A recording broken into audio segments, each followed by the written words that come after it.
ಹಾಗಾಗಿ ಬೇಸಿಗೆ ಬರ್ತಾ ಇದೆ. ಬೆಂಗಳೂರು ನಗರ, ರಾಮನಗರ, ಮಂಡ್ಯ, ಚನ್ನಪಟ್ಟಣ, ಚಿಕ್ಕಬಳ್ಳಾಪುರ, ದೊಡ್ಡಬಳ್ಳಾಪುರ, ದೇವನಹಳ್ಳಿ ಈ ಭಾಗದಲ್ಲಿ ಕುಡಿಯೋ ನೀರು ಬರೀ ಕನ್ನಡಿಗರು ಮಾತ್ರ ಕುಡಿತಾ ಇಲ್ಲ. ದೇಶದ ನಾನಾ ಭಾಗದಿಂದ ಪರ ರಾಜ್ಯದ ತಮಿಳಿನವರು ಕುಡಿತಾರೆ, ತೆಲುಗಿನವರು ಕುಡಿತಾರೆ, ಮರಾಠೀಸು ಕುಡಿತಾರೆ. ಎಲ್ಲರೂ ನೀರಿನ ದಾಹ ಇದೆ. ಬೆಂಗಳೂರು ನಗರದಲ್ಲಿ ಕಷ್ಟ ಇದೆ. ಅದಕ್ಕಾಗಿ ಮೇಕೆದಾಟು ಯೋಜನೆಯನ್ನು ಮಾಡ್ತೀವಂತೇಳಿ ಮಾನ್ಯ ಡಿ.ಕೆ. ಶಿವಕುಮಾರ್ ಅವರ ನಾಯಕತ್ವದಲ್ಲಿ ಬೃಹತ್ ಪ್ರಮಾಣದಲ್ಲಿ ಪಾದಯಾತ್ರೆಯನ್ನು ಮಾಡೋದ್ರ ಮುಖಾಂತರ ನೀರು ತರ್ತೀವಿ ಅನ್ನುವಂಥ ಆಶ್ವಾಸನೆಯನ್ನು ಕೊಟ್ಟಿದ್ದಾರೆ. ನಾವು ಸರ್ಕಾರ ಬಂದಿದೆ, ಅವ್ರಿಗೆ ಕೇಳ್ತಾ ಇದ್ದೀವಿ, ಎಷ್ಟು ಬಜೆಟನ್ನು ಇಟ್ಟಿದ್ದೀರಾ, ಯಾವ ರೀತಿ ಪ್ಲ್ಯಾನ್ ಮಾಡಿದ್ದೀರಾ, ಯಾವಾಗ ಪ್ರಾರಂಭ ಮಾಡ್ತೀರಾ. ಈ ಭಾಗದಿಂದ ಗೆದ್ದಂಥ ಕೇಂದ್ರದಲ್ಲಿ ಮಂತ್ರಿ ಆಗಿರುವಂಥ ಕುಮಾರಸ್ವಾಮಿ ಅವರು, ಡಾಕ್ಟರ್ ಮಂಜುನಾಥ್ ಅವರು, ಪ್ರಹ್ಲಾದ್ ಜೋಶಿ ಅವರು ಕರ್ನಾಟಕದ ನೀರಾವರಿ ಬಗ್ಗೆ ಏನು ಮಾಡ್ತಾ ಇದ್ದೀರಾ ಅನ್ನುವಂಥದ್ದು ನಾವು ಪ್ರಶ್ನೆ ಮಾಡ್ತಾಯಿದ್ದೀವಿ. ಅನೇಕ ದಿನಗಳಿಂದ ಕಳಸಾ ಬಂಡೂರಿಗಾಗಿ ಹುಬ್ಬಳ್ಳಿಯಲ್ಲಿ ಹೋರಾಟ ಮಾಡಿದ್ದೀವಿ. ಇವತ್ತು ಮೇಕೆದಾಟು ಯೋಜನೆಯನ್ನು ಈ ಕೂಡಲೇ ಜಾರಿಗೆ ಮಾಡಬೇಕನ್ನುವಂಥ ಒತ್ತಾಯವನ್ನು ಮಾಡಲಿಕ್ಕೆ ರಾಮನಗರದಿಂದ 21ನೇ ತಾರೀಕು ಬೆಳಗ್ಗೆ 9 ಗಂಟೆಗೆ ಪಾದಯಾತ್ರೆಯನ್ನು ಪ್ರಾರಂಭ ಮಾಡಿ ವಿಧಾನಸೌಧ ತನಕ ಪಾದಯಾತ್ರೆ ಮಾಡುವಂಥ ಕೆಲಸವನ್ನು ಮಾಡ್ತಾಯಿದ್ದೀವಿ. ಈ ಪಾದಯಾತ್ರೆಗೆ ಎಲ್ಲ ಪಕ್ಷದವರು, ಎಲ್ಲ ಜಾತಿ ಜನಾಂಗದವರು, ಎಲ್ಲ ಸಂಘಟನೆಗಳು ಸೇರಿ ಬೆಂಬಲವನ್ನು ಕೊಡಬೇಕನ್ನುವಂಥ ಒತ್ತಾಯವನ್ನು ಮಾಡ್ತಾಯಿದ್ದೀವಿ. ಈ ಪಾದಯಾತ್ರೆ ಮುಖಾಂತರ ಸರ್ಕಾರಕ್ಕೆ ಗಡುವನ್ನು ಕೊಡ್ತಾಯಿದ್ದೀವಿ. ಈ ಕೂಡಲೇ ಮೇಕೆದಾಟು ಯೋಜನೆಯನ್ನು ಪ್ರಾರಂಭ ಮಾಡಿ ತಮಿಳುನಾಡು ಸರ್ಕಾರದ ಜೊತೆ ನೀವೇ ಮಾತಾಡಿ. ಇವತ್ತು ಬೆಂಗಳೂರು ಜನಸಂಖ್ಯೆ ಬೆಳೀತಾ ಇದೆ, ನೀರು ಡ್ಯಾಮ್ ಈ ಕೂಡಲೇ ಮಾಡಲೇಬೇಕಾಗಿದೆ. ಅದಕ್ಕಾಗಿ ಈ ಬಜೆಟಲ್ಲೇ ಎಷ್ಟು ಹಣವನ್ನು ಮೀಸಲಿಟ್ಟಿದ್ದೀರಾ, ಯಾವ ರೀತಿ ಪ್ಲ್ಯಾನ್ ಮಾಡಿದ್ದೀರಾ, ತಮಿಳುನಾಡು ಸರ್ಕಾರದ ಜೊತೆ ನಿಮ್ಮ ಒಪ್ಪಂದ ಇದೆ, ಆ ಸರ್ಕಾರದ ಜೊತೆ ಮಾತಾಡಿ ಈ ಕೂಡಲೇ ಮೇಕೆದಾಟು ಯೋಜನೆಯನ್ನು ಜಾರಿಗೆ ತನ್ನಿ ಅನ್ನುವಂಥ ಒತ್ತಾಯವನ್ನು ಮಾಡ್ತಾಯಿದ್ದೀವಿ. ಅದರಲ್ಲೂ ಸಹ ಕೇಂದ್ರ ಸರ್ಕಾರನೂ ಸಹ ಕಣ್ಮುಚ್ಚಿ ಕೂತ್ಕೋಬಾರ್ದು, ಸೊಬಗನ್ನು ಹೇಳಬಾರ್ದು.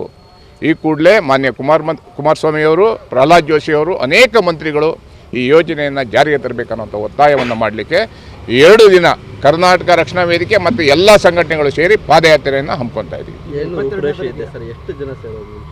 ಸಹಸ್ರಾರು ಸಂಖ್ಯೆಯಲ್ಲಿ ರಾಜ್ಯದ ನಾನಾ ಭಾಗಗಳಿಂದ ಈ ರಾಜ್ಯದ ನೀರಾವರಿ ಯೋಜನೆಗಾಗಿ ಎಲ್ಲರೂ ಒಟ್ಟಿಗೆ ಪಾದಯಾತ್ರೆಯನ್ನು ಮಾಡ್ತೀವಿ.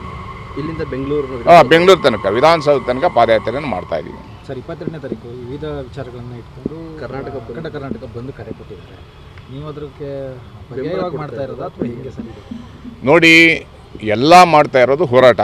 ನಮ್ಮ ಸಂಘಟನೆಯಿಂದ ಪಾದಯಾತ್ರೆಯನ್ನು 2 ದಿನ ಮಾಡ್ತಾ ಇದ್ದೀವಿ. ನೀರಾವರಿ ಯೋಜನೆಗಾಗಿ ಆಗಲೇಬೇಕಾಗಿದೆ, ಅನೇಕ ಕೆಲಸಗಳಾಗಬೇಕಾಗಿದೆ. ಅದಕ್ಕಾಗಿ ಈ ನೆಲದ ಮಕ್ಕಳಿಗೆ ನೀರನ್ನು ಕೊಡುವಂಥ ಕೆಲಸ ಸರ್ಕಾರ ಮಾಡಬೇಕು. ನೀರಿನ ಹೆಸರಲ್ಲಿ ಅಧಿಕಾರಕ್ಕೆ ಬಂದಿದ್ದೀರಾ. ಮೇಕೆದಾಟು ಯೋಜನೆಯನ್ನು ಕೋವಿಡ್ ಸಂದರ್ಭದಲ್ಲಿ ಭಾರಿ ಕಷ್ಟ ಬಿಟ್ಟು ಮಾಡಿದ್ದೀರಾ ನೀವು. ಅದಕ್ಕೆ ಪೂರಕವಾಗಿ ನಿಮಗೆ ಬೆಂಬಲವನ್ನು ಕೊಡ್ತಾ ಇದ್ದೀವಿ. ನೀರಾವರಿ ಯೋಜನೆಯನ್ನು ಜಾರಿಗೆ ತನ್ನಿ. ಮೇಕೆದಾಟು ಯೋಜನೆ ಆಗಲೇಬೇಕಾಗಿದೆ. ಇದು ಇಡೀ ಕನ್ನಡಿಗರ ಒತ್ತಾಯ, ಬರೀ ಒಂದು ಪಕ್ಷದ ಒತ್ತಾಯ ಅಲ್ಲ. ಅದಕ್ಕಾಗಿ ನಾವು ಪಾದಯಾತ್ರೆಯನ್ನು ಪ್ರಾರಂಭ ಮಾಡ್ತೇವೆ. ಬೆಂಬಲ ಇದೆಯಾ ಸರ್? ಬಂದು ಇನ್ನು ನಾವು ನಿರ್ಧಾರ ಮಾಡಿಲ್ಲ. ನಾವು ಪಾದಯಾತ್ರೆಯನ್ನು ಇಟ್ಕೊಂಡಿದ್ದೀವಿ. ನಾವು ಮತ್ತೆ ಅದು ಸಭೆ ನೋಡಿ ನಾವು ಚರ್ಚೆ ಮಾಡ್ತೀವಿ. ಇವಾಗ ನಮ್ಮ ಪಾದಯಾತ್ರೆಯನ್ನು ನಾವು ಪ್ರಾರಂಭ ಮಾಡ್ತಾಯಿದ್ದೀವಿ. ಕುಮಾರಸ್ವಾಮಿ ಅವರನ್ನು ಮಾತಾಡ್ತಾರೆ ಸರ್, ಈಗ ತಮಿಳುನಾಡಿನಲ್ಲಿ ಫಸ್ಟು ರಾಜ್ಯ ಸರ್ಕಾರದವರು ಅನುಮತಿ ತೊಗೊಂಡ್ಬರಲಿ, ನಾನು ಆಮೇಲೆ ಮೋದಿ ಕೈಲಿ ಪರ್ಮಿಷನ್ ಕೊಡಿಸ್ತೀನಿ. ನೋಡಿದೆ, ನಾನು ಇವತ್ತಿನ ಪತ್ರಿಕಾ ಹೇಳಿಕೆಯನ್ನು ನೋಡಿದ್ದೀನಿ. ಮಾನ್ಯ ದೇವೇಗೌಡರು ನೀರಾವರಿ ಯೋಜನೆಗಾಗಿ ಅನೇಕ ಯೋಜನೆಗಳನ್ನು ಜಾರಿಗೆ ತಂದಂಥವ್ರು. ಕುಮಾರಸ್ವಾಮಿಯವರ ಬಗ್ಗೆನೂ ಗೌರವ ಇದೆ, ಸಿದ್ದರಾಮಯ್ಯನವರ ಬಗ್ಗೆನೂ ನಮಗೆ ಗೌರವ ಇದೆ, ಡಿ.ಕೆ. ಶಿವಕುಮಾರ್ ಅವರ ಬಗ್ಗೆನೂ ಗೌರವ ಇದೆ. ನಾನು ಏನು ಹೇಳ್ತಾ ಇದ್ದೀನಿ, ಈ ರಾಜಕಾರಣಿಗಳು ಎಲ್ಲ ಒಟ್ಟಿಗೆ ಈ ಪ್ರಯತ್ನ ಯೋಜನೆಯನ್ನು ಜಾರಿಗೆ ತನ್ನಿ ಅನ್ನೋ ಒತ್ತಾಯವನ್ನು ಮಾಡ್ತಾಯಿದ್ದೀವಿ. ಹೌದು, ಸ್ಟಾಲಿನ್ ಅವರು ಮತ್ತು ನಮ್ಮ ಕಾಂಗ್ರೆಸ್ ಸರ್ಕಾರ ಅವರು ಒಟ್ಟಿಗೆ ಇರುವಂಥದ್ದು. ಆದ್ದರಿಂದ ಅವರು ಮಾತುಕತೆಯನ್ನು ಅವ್ರು ಮಾಡಲಿ. ಕುಡಿಯೋ ನೀರಿನ ಯಾವ ದೊಣ್ಣೆ ನಾಯಕನ ಅಪ್ಪಣೆ ಬೇಕಾಗಿಲ್ಲ. ಆದ್ದರಿಂದ ಕೇಂದ್ರ ಸರ್ಕಾರ ಅವಕಾಶ ಮಾಡಿಕೊಡ್ಬೇಕು, ರಾಜ್ಯ ಸರ್ಕಾರ ಈ ಕೂಡಲೇ ಆ ಯೋಜನೆಯನ್ನು ತರಬೇಕನ್ನುವಂಥ ಒತ್ತಾಯವನ್ನು ನಾವು ಮಾಡ್ತಾಯಿದ್ದೀವಿ. ಸರ್, ಇವತ್ತು ರಾಜ್ಯ ಬಜೆಟ್ ಮಂಡನೆ ಆಗಿದೆ.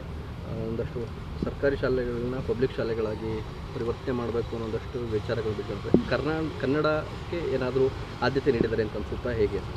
ಅಲ್ಲ, ಸರ್ಕಾರಿ ಶಾಲೆಗಳನ್ನು ಉಳಿಸ್ಬೇಕಾಗಿರೋದು ಸರ್ಕಾರದ ಕೆಲಸ.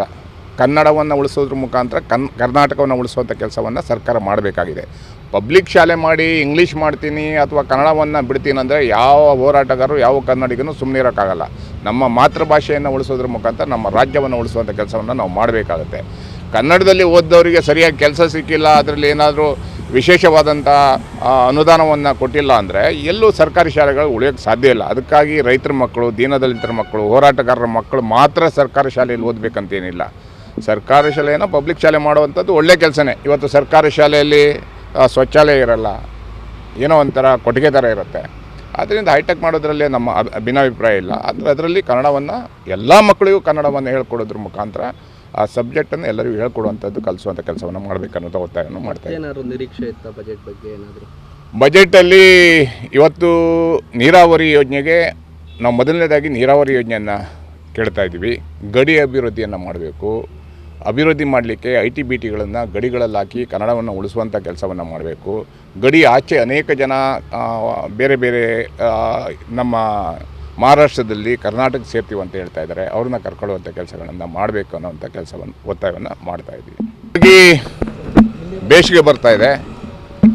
ಬೆಂಗಳೂರು ನಗರ, ರಾಮನಗರ, ಮಂಡ್ಯ, ಚನ್ನಪಟ್ಟಣ, ಚಿಕ್ಕಬಳ್ಳಾಪುರ, ದೊಡ್ಡಬಳ್ಳಾಪುರ, ದೇವನಹಳ್ಳಿ ಈ ಭಾಗದಲ್ಲಿ ಕುಡಿಯೋ ನೀರು ಬರೀ ಕನ್ನಡಿಗರು ಮಾತ್ರ ಕುಡಿತಾ ಇಲ್ಲ.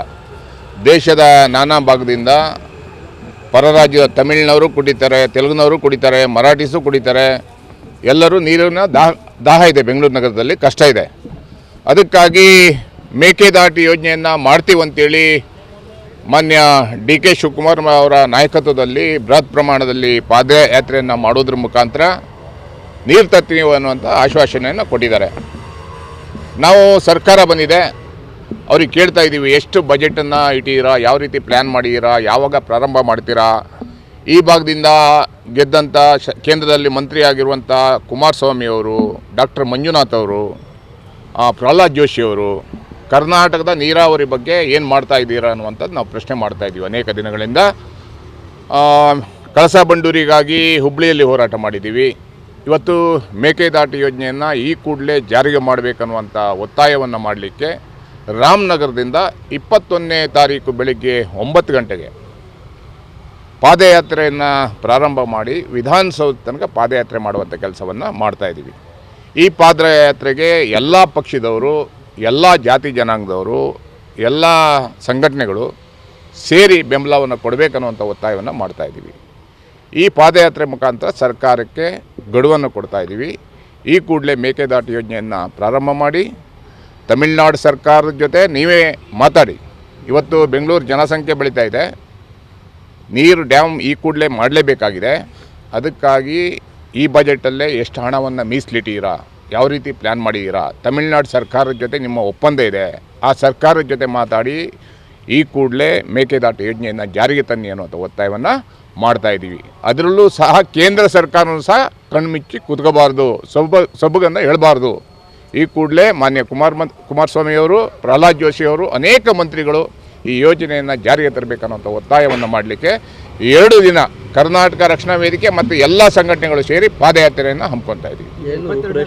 ಎಷ್ಟು ಜನ 7,000 ಸಂಖ್ಯೆಯಲ್ಲಿ ರಾಜ್ಯದ ನಾನಾ ಭಾಗಗಳಿಂದ ಈ ರಾಜ್ಯದ ನೀರಾವರಿ ಯೋಜನೆಗಾಗಿ ಎಲ್ಲರೂ ಒಟ್ಟಿಗೆ ಪಾದಯಾತ್ರೆಯನ್ನು ಮಾಡ್ತೀವಿ. ಇಲ್ಲಿಂದ ಬೆಂಗಳೂರು ತನಕ, ವಿಧಾನಸೌಧ ತನಕ ಪಾದಯಾತ್ರೆಯನ್ನು ಮಾಡ್ತಾ ಇದ್ದೀವಿ. ಸರ್, 22ನೇ ತಾರೀಕು ವಿವಿಧ ವಿಚಾರಗಳನ್ನು ಇಟ್ಕೊಂಡು ಕರ್ನಾಟಕ ಬಂದು ಕರೆ ಕೊಟ್ಟಿದ್ದಾರೆ. ನೀವು ಅದಕ್ಕೆ ಪರ್ಯಾಯವಾಗಿ ಮಾಡ್ತಾ ಇರೋದು ಅಥವಾ ಹೇಗೆ ಸರ್? ನೋಡಿ, ಎಲ್ಲ ಮಾಡ್ತಾ ಇರೋದು ಹೋರಾಟ. ನಮ್ಮ ಸಂಘಟನೆಯಿಂದ ಪಾದಯಾತ್ರೆಯನ್ನು 2 ದಿನ ಮಾಡ್ತಾ ಇದ್ದೀವಿ.